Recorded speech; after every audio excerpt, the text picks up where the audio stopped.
Welcome to this episode of Our College Your Voices. I'm your host, Kara Monroe. Today, I am joined by our process improvement team to discuss the origins of the process improvement model at Ivy Tech, available trainings, and campus and statewide projects that they have and that they are executing with this model. Let's meet our panel. First up is Kristen Moreland. Hi, Kristen. Hi, Kara. Happy to be with you again. I'm Kristen Moreland, and I am the college's Chief Strategy Officer. Thank you. Welcome back to the show. Next up is Sheila Reich. Hi, Sheila. Hi, Kara.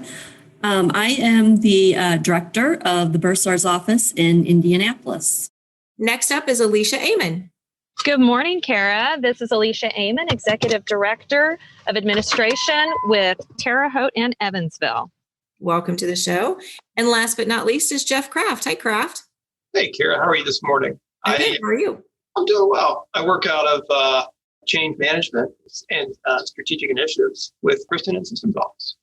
Excellent. Good to have you. And I always call you Kraft, so I'm just going to apologize to everybody in advance that I will probably not say Jeff the rest of the show. So it's good to have you on the show today. Let's get started with the questions. Can you share with us the process improvement history at the college? So about 10 years ago, actually, I'm coming up on my 10-year anniversary.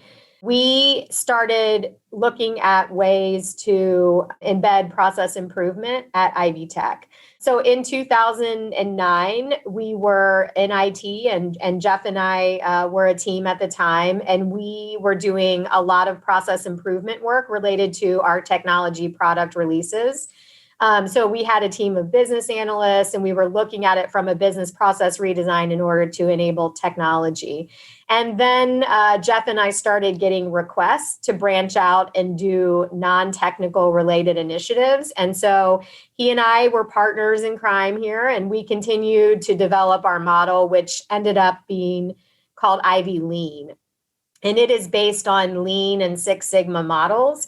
There's a lot of research about using Lean for higher education. And if anyone would like the book title, I'm happy to provide that in the links when the podcast is posted.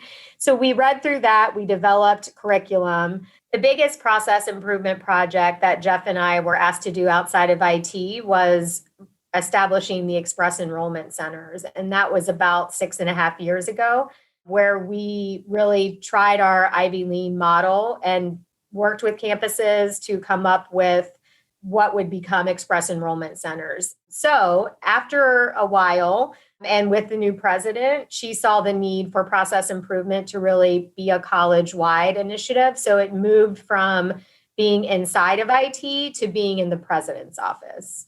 And then I think Jeff could probably add more about the way that we train and how that works. Sure. Thanks, Kristen. Actually, we teach the Ivy Lean methodology out at the Leadership Academy every year. We do it annually. We actually just did that at your WIR, obviously, a couple of weeks ago. I just had that session with that team that came through. We also have those sessions, and we do those sessions as demand dictates. So, for example, at the end of the year here, we've had a couple brand new campus process improvement leads be named. And so we are going to schedule up another session. And so we do additional training sessions as demand dictates. I know Alicia's campus has a few people we're going to be adding to that. And so we'll have a session probably here in January or February. So if anyone's interested, feel free to reach out, and we'll be happy to get you included in that session.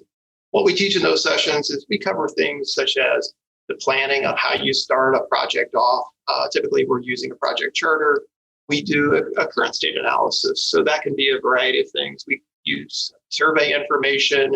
We look at existing documentation, data, collect current state process maps, those types of things.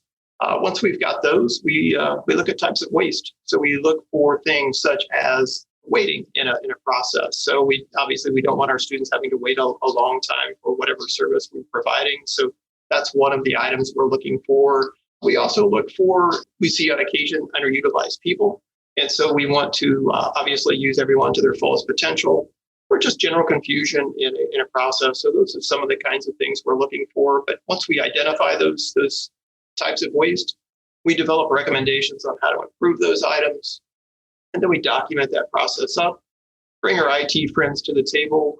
That was our roots where we came out of IT. And so we always bring those folks to the table to improve wherever we can, and then implementation occurs. And then we typically wait a few months after that and do an after action report or an analysis afterwards to determine effectiveness of the changes to see if we need to go back and touch it again. Excellent. Sheila, as one of the campus leads, I'd love to get you and Alicia's opinion on what the most successful project that you've done. So Sheila, we'll start with you. Okay, thanks. Probably one of the most successful ones was when we did the express enrollment events. For me, it's really important to get all of the right stakeholders at the meetings. And so we had people from advising, the EEC, admissions, academics. And so we all came together and put a plan together, put a process together, flow charts.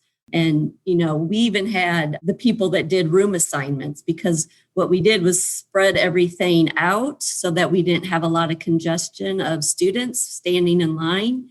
And so it really helped to have all the players there, even like I said, the room scheduler, because that was so critical for us. And normally that person may not have been included, and we would have just got the rooms through the R25 system. So when we implemented it, there was no huge lines. Students were flowing from one spot to another. We had signage because we had marketing there as well. So that's probably our best one. Well, and Sheila, I can attest to how well that worked, because we have a student who lives with us, and I went through that with her and walked that process with her, and it was definitely seamless. So you did a great job on that one. Thanks. And I've always participated as advising support during those days, and the pre-process improvement to the post-process improvement version is just, it's night and day. You wouldn't even recognize it. It's so much better now. You all did a wonderful job. So Alicia, let's hear from you. What's been your most successful project? We had the opportunity with our apprenticeship processing to be able to fully process and prove it when a new person took on the role and the administrative person also left. And so we had a whole new department, and they brought us in as the process improvement team, and we brought in end users like business office, because they do the billing, they receive the information, enrollment, how can they help with registrations and some of the other items that go along with getting our apprentices enrolled. And we were able to identify waste within the process that made the new director just feel so much more efficient with it, and gave her the opportunity to spend more time on relationships with our local union halls, understanding what was going on with them and helping to respond to their needs, rather than spending her time bogged down with busy work. So that really opened up a door. We're so thankful that we were able to have that opportunity to give them a fresh reset and take on the apprenticeship processes in a way that best suited their department. And the other key part to this, the beauty of being statewide process improvement, is I was able to use information from the apprenticeship project Sheila had done in Indianapolis. And we were able to use those as an example. And that gave the director some different ways to think about it and brought some fresh ideas in, because we were able to share best practices from another campus. How do you get a project started at the campus level, and what are you looking to do next? We have another opportunity of using process improvement tools as we implement CCEC. We are an Alpha 1B cohort, I believe, and we're using this to look at how we did things in career development and workforce alignment. How do we want to do this under the CCEC umbrella? What do the new roles that are coming along with that? How do they help share and use this opportunity and structure to deliver the CCEC model to its best form for Evansville? It helps everybody understand what CCEC will be for our campus, gives everyone a voice. And again, like Sheila said before, we bring in different perspectives. So it's not only the people who will do these roles. We have advising at the table. We've got express enrollment, business office, academics. They're all at the table because it's going to be such an integral part of how we work within our community and our employers, connecting them directly with our students. And everyone has really appreciated being a part of this. And they've learned so much about what we used to do. How can we do it better? What do we want to leave behind? What do we want to continue? And if we decide to continue it, what is it going to look like with the framework of lean processing? Sheila, what would you add to that? I think that it's really important to have support from your cabinet, chancellor. And I was just actually looking at my first process improvement was 5 years ago. So just, that consistency of having somebody that, is doing that. But the chancellor and all the vice chancellors, people are referred to me by them. And so that I think is really good because then, you're getting exposure, you're being able to pull teams together. Because I'm technically the only person that does it at our campus, but because we've done so many, I think other people can kind of snowball off of that. Absolutely. And I would completely agree, Sheila. We see that in Evansville as well, that now that so many people are starting to be involved with some kind of lean process, it's really helping develop a lean process mindset on the campus. And that's led us to expanding the team. So we have more people in Evansville able to lead processes within their own departments, or we can call on another department to come in and be the facilitator for a project that we would like to do, because sometimes it's best to have someone that is from the outside to bring that perspective, either as a facilitator or as a participant.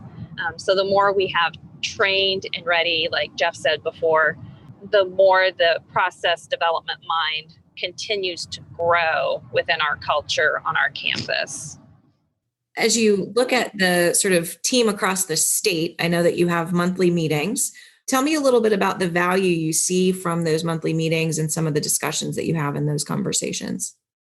For me, I think it's helpful because if you hear other people that are doing a project that you've either done, like Alicia and I talked about The Apprentice and shared that with her, that's very helpful because why recreate the wheel if you don't have to? So, and then, like the new people, they can hear what we're doing. So I would think that would be helpful for them to gain knowledge and experience. But yeah, just that sharing of information and what other people are working on.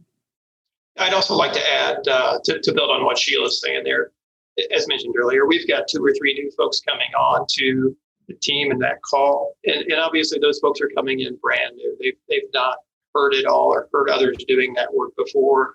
And so it definitely helps them to hear that experience from those other folks doing that work across the state, whether it's at a campus or coming out of systems office. And so they've got examples of all that work. And they've got somebody to call and reach out to get that difference of opinion and different exposure. So I definitely would concur with what Sheila's sharing there, very much so. And I would echo the need to make sure it's at a cabinet level. What happens for me in either Terre Haute or Evansville will be part of a conversation in cabinet, and I'll be reminded of a project I heard about during one of our statewide meetings. And as we're talking about something in cabinet, I'm like, well, this campus just did a project related to this. Would you guys like to see some of that information? And maybe it could give us some ideas on how to address the problem here. And we have a wonderful process improvement lead in Terre Haute. So she does work with all the departments there. But having the ability to bring that perspective or be aware of that to the cabinet, it really does help with root cause analysis and improvement much quicker than, like Sheila said, if we were reinventing the wheel or didn't know that others were already facing these challenges and how they faced them. So as we look at, we've talked a lot about the campus projects, but I want to zoom out to some of the statewide projects. What are some of the other statewide projects that have benefited from process improvement, or what are some that are coming up? As many folks on the call probably are aware, we did obviously look at a project with respect through the lens of potentially hubbing many of the areas of the college. So Alicia and I actually worked on that hand in hand for probably a year and a half or so, Alicia. and spent a lot of time because of the size and scale of that project. And so, that particular project, we looked at about 20 areas of the college. We wound up, dollar amount wise, about 1.7 million is what we wound up with. We do have a couple teams that are still doing the implementation phase, so those numbers may adjust up or down slightly. But teams that created hubs out of those initiatives and out of those process improvement reviews were areas such as accounts payable, debt collection, creative services, and our financial aid and HR teams are actually staffing their hubs right now. And those are two of the largest that are still remaining. And so once they get through that hiring process, they will be up and running. But outside of areas that did not hub, that was fine. That was what the teams decided. And so things such as training came out of those efforts. So DSS, our disability support folks, our judicial affairs folks, Title IX, many others had trainings that came out of those. There were creation of the campus leads for the diversity, equity, and belonging team. So each campus had those. Many standardization of forms with the new tool that launched with DocuSign. We've been able to convert from Adobe Sign to DocuSign, and new tools were launched out of areas such as student records, payroll, and obviously many technology components. So projects that had been on the back burner for many years, such as with our friends in the library, they launched a new integrated library system called Cersei Dynex. Our facilities team got a product called School Dude and launched it statewide.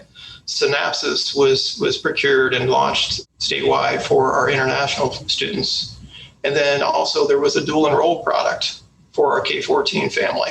Projects outside of the hub, we had Kara working with you and your team, and it actually went all the way across the institution. So it was academics, workforce is currently working on that right now along with us. There's large components of IT in that are aiding and helping out in that initiative. And so we're looking at program performance demand that includes the potential program closures and how that process works. We've implemented usage of those surveys and distribution of those with Google Drive, DocuSign on potential closures of programs, and there's going to be policies coming forth with respect to that as well in that project. So outside of projects that we do that are statewide, we also do projects that are just for systems office. And so a project that we did recently that had quite a bit of impact and will have some downstream impact was we did a systems office reorganization in 2019. And a piece of that was not a part of that pie was looking at the administrative staff and the systems office team and how our administrative staff provides that support. And so things that came out of that project were things like development of an onboarding checklist for new staff. We also were able to identify by looking at the processes and reallocating resources, we were able to find financial resources for software purchase downstream. So a curriculum and catalog system is probably something that will be seeing down the pipe here pretty shortly because of the funds we were able to identify there.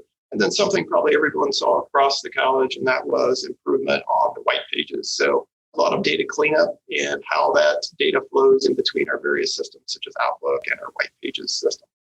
So I know, Jeff and Kristen, I've just seen over the decade that we've been working together, a lot of sort of grassroots level improvement opportunities that we now take on because we're building this culture of continuous process improvement at Ivy Tech. And I'm wondering, Sheila and Alicia, if you've seen any of those at your campuses. The Hubs project that Jeff mentioned, one of the things that I saw as an after effect, the business office team statewide, the directors decided to start taking a look at the processes we decided not to have. And they started working through and developing common processes or best practice processes. And that's been a valuable tool for us to pull on to say, well, what was that discussion? They exchanged the ideas, they documented the results of those discussions, and then they shared them. Unfortunately, they've not been able to get through as many projects as they would like at this point, but they've already gotten through 2 or 3 really big ones and share it, and we pull it down and reference it a few times. I was actually just talking to our business office director in Evansville about one of them a couple weeks ago as we were trying to work through some challenges there. So it's really just filtered out and has really helped us work smarter, not harder, so that we can spend more time with our students and helping them through enrollment process and overcoming their barriers. I was just going to piggyback on what Alicia said, because I was one of the ones that documented the outside scholarship process, because it was a mess, and we came up with the best practice. And, we've got the process flow, we've got procedures, detailed procedures that came out of it. So that was a huge help, because that's a very cumbersome process. So yeah, that was definitely a great takeaway from the hub. Even though we did, like she said, we did not centralize it, but it's helped everybody with the processing. The one other thing that I might add is that when, I came here 10 years ago, which is unbelievable that it's been a decade, process improvement was not a thing at Ivy Tech. And I don't see it as something that a lot of community colleges do. And Jeff and I actually found a college in Iowa, DMAC, who was really doing it and very purposeful about it. And we modeled ourselves based on that. And I'm just proud now that, we have people like Sheila and like Alicia who are living it. And, it's very commonplace. Some of the basic principles of it are the norm now. And so I think that just shows that, Ivy Tech is always striving for, doing things differently, for continuous improvement, for being our best. And process improvement is just a tool in our toolkit that the college has embraced. Well, thanks to all of my guests. It was a fun conversation. Everybody who listens regularly knows that we end every episode with a call to action. If there are areas where you believe you could find some improvement here at Ivy Tech, please email processimprovement@ivytech.edu. Again, that's processimprovement@ivytech.edu. Additionally, you can work with your campus process improvement leads to generate and execute local initiatives. Your campus process improvement leads can be found at ivytech.edu/ the very non-easy to remember 30739.html. So that's ivytech.edu/30739.html. That will be in the show notes along with the title of the book that Kristen mentioned at the top of the episode. So you can get that in the show notes if you need it. Thanks again to our panel for joining this episode of Our College, Your Voices. Kristen Moreland is the Senior Vice President and Chief Strategy Officer. Sheila Reich is the Bursar Office Director in Indianapolis. Alicia Amon is the Executive Director of Administration for Evansville and Terre Haute. And Jeff Kraft is the Assistant Vice President for Continuous Improvement. I'm your host, Kara Monroe. You can connect with me on Twitter at KNM Tweets. You can reach us by email at ourcollegeyourvoices@ivytech.edu. Leave us a voicemail at 317-572-5049. Our website is ivytech.edu/podcast. Production assistance for this and every episode provided by Becky Campbell, Sarah Ferguson, and the Ivy Tech Community College Creative Services team. And our podcast concept is by Matthew Pittman. Theme music and post-production services provided by Jen Eads at the Brossie Broadcasting Company. And we will talk to you next time on Our College, Your Voices.